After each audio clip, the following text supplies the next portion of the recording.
Hey family, wagwan, happy new year. I hope you're all doing fine. So today we're gonna be cooking our New Year's dinner, and I want you guys to tag along with me. I'm gonna be making some gungo rice and peas. I got this gungo from my mother-in-law when I was leaving Jamaica, and I told her no, keep them because I'm full. I had my rum and wine, and I didn't want to be overweight. But I changed my mind, and I'm happy I did. I gave her back the coconut and told her I can always get coconut at Walmart. And I kind of feel away because she spent her time to cut up the coconut nice and fine, just ready to blend. But yeah, I bring the peas and I'm happy because look how them pretty. And I'm going to get some lovely rice and peas from these peas. So I rinse them properly, give them another pick, and then I put them to boil. Add my salt. Once it start boil, I add another cup of water to just sink the peas. Now that they're fully cooked, I'm going to be making two different pots of rice and peas. So I am going to separate them.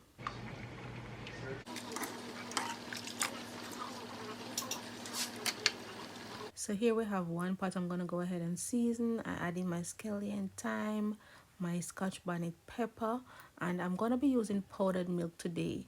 You all know I love to chop up my coconut and blend it and get the fresh milk, but it's going to taste good nevertheless. I added one pack and the extra half pack. I'm also going to be adding some chiffon butter. Yes, add a tablespoon of butter in there. Give the rice and peas and some extra flavor. And as usual, we're gonna go ahead and taste it to make sure it doesn't need any more salt. And if you want to add a all-purpose seasoning, you can go ahead and do that, but I'm not gonna add any. Now I wash my rice and I'm going to add in my rice and just cover this down. Once it starts to boil, I always just turn down the stove and allow it to steam. Also, I added some pimento seed, but I'm sure you can see it floating in the pot. I just forget to mention that.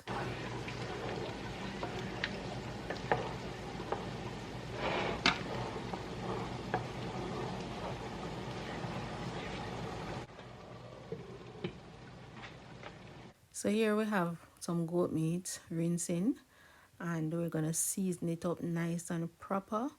Yes, I'm rinsing with some lime, and now I'm adding some Scotch bonnet pepper, scallion, onion, garlic.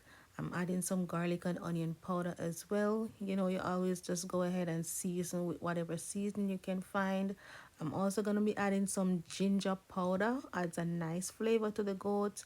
And of course, my all-purpose or meat seasoning and some curry. I just add a little curry and then we're going to burn some in the oil as well. So we're just gonna go ahead and rub it in. You can marinate this days in advance or the day before, but we just come back and I cook with thing and the food are gonna taste good just the same, marinate or not. So add in my curry, allow it to burn on a moderate heat, not too high because it will burn till it brown and then your curry will look brown. And then I add in some green seasoning. The green seasoning adds a nice flavor, but it will change the color of your curry just a little bit. So your goat will end up looking more like in between yellow and green. It won't have a bright yellow color, but that's okay. It will still look pretty and taste good. So now I add in the goat and I'm just gonna stir it around for about a couple of minutes, and then I'm going to cover it down and allow it to just steam and produce its own liquid for about 5 minutes.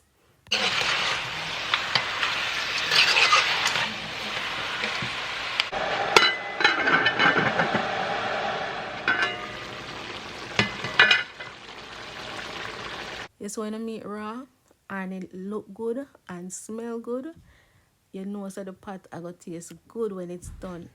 Alright, so now we're gonna go in with some hot water. We're just gonna allow the goat to submerge in the water and take its own little time until it's nice and tender. You don't want it cooked too soft and mash out, and you don't want it to be too chewy.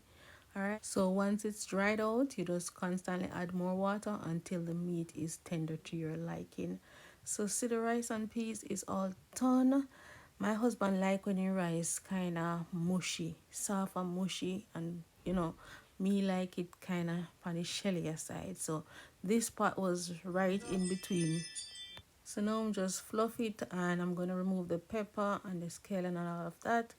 and set it aside. Here we have our fish.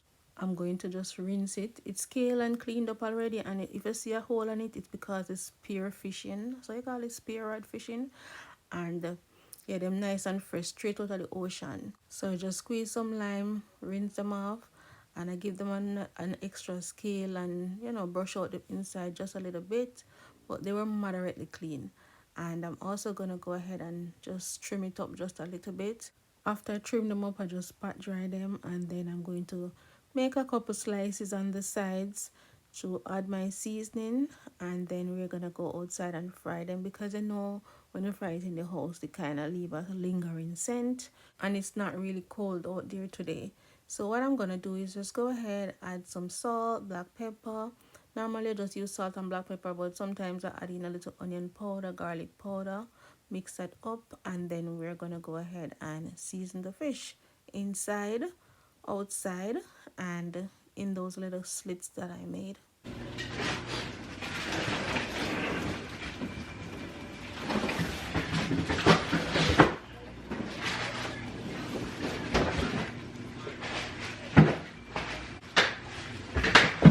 So my goat is now tender, partially.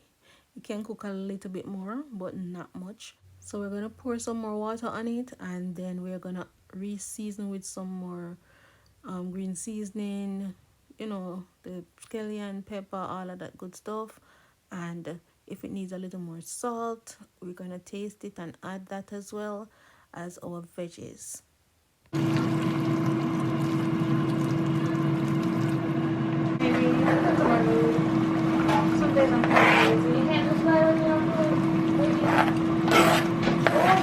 So I cut up some of the potatoes smaller than some. The smaller pieces will cook out, and that will give your gravy the consistency that you want. Now I gotta fry the fish outside. Add my oil. I hope this frying pan can hold the bigger fish, because I'm not switching. Yesterday was freezing, and look at outside now. Can you imagine?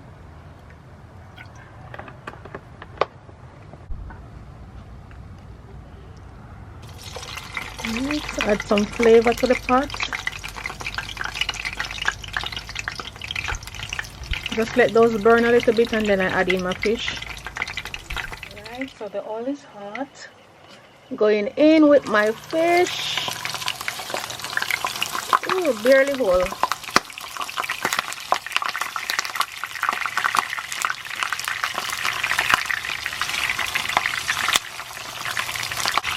Lord, I'm horny. Jeez, you can't talk about bites covering, man. That one not so bad. For the skin up.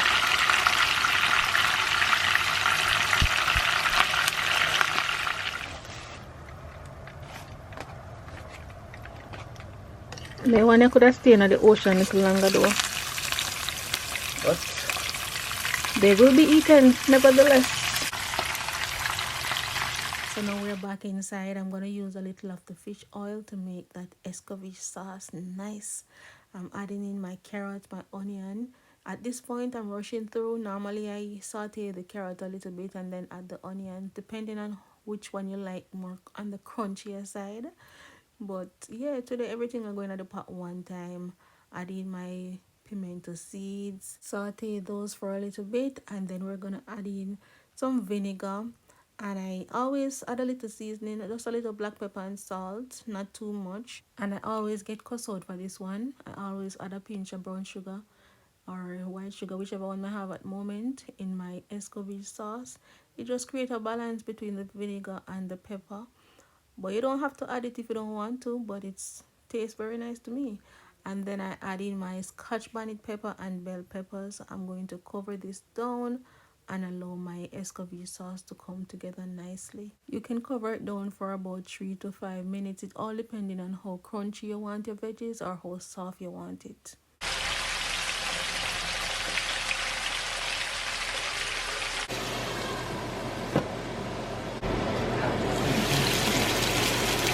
So usually I pour some of my Escovitch sauce in the bottom of the pan, then put the fish and then add the rest of the Escovitch sauce on top so that both sides of the fish get to soak up the sauce.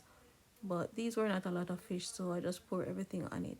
So for the stew fish, the only difference is I added tomato and I don't add that much vinegar. After I saute them, I add a little water and you can add tomato paste or ketchup. Usually I add some fish sauce as well, but I don't have any. My kids them cook up a storm when I was in Jamaica. So yes, I added some ketchup, a little browning, and then I just cover it down to cook down a little bit. So after the sauce tastes to my liking, I'm gonna go ahead, remove some, and then I'm going to add the fish and then pour the sauce that I remove on top of the fish. Cover it down and give it about 2 minutes.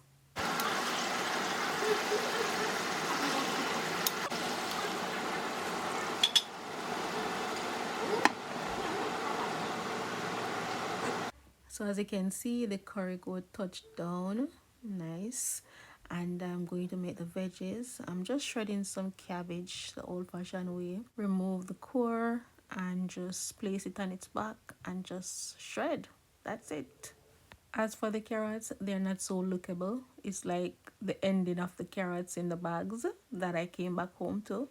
So I'm just gonna peel them and we're gonna shred them. You can use a big part of the grater or the small shredded part, whichever part. That's what I did. I used both of them and we're just gonna go ahead, mix it in and just season it with some salt, pepper, pinch of sugar, some vinegar, and I'm adding here a piece of green bell pepper. Normally I would use cucumber, but there isn't any in the fridge.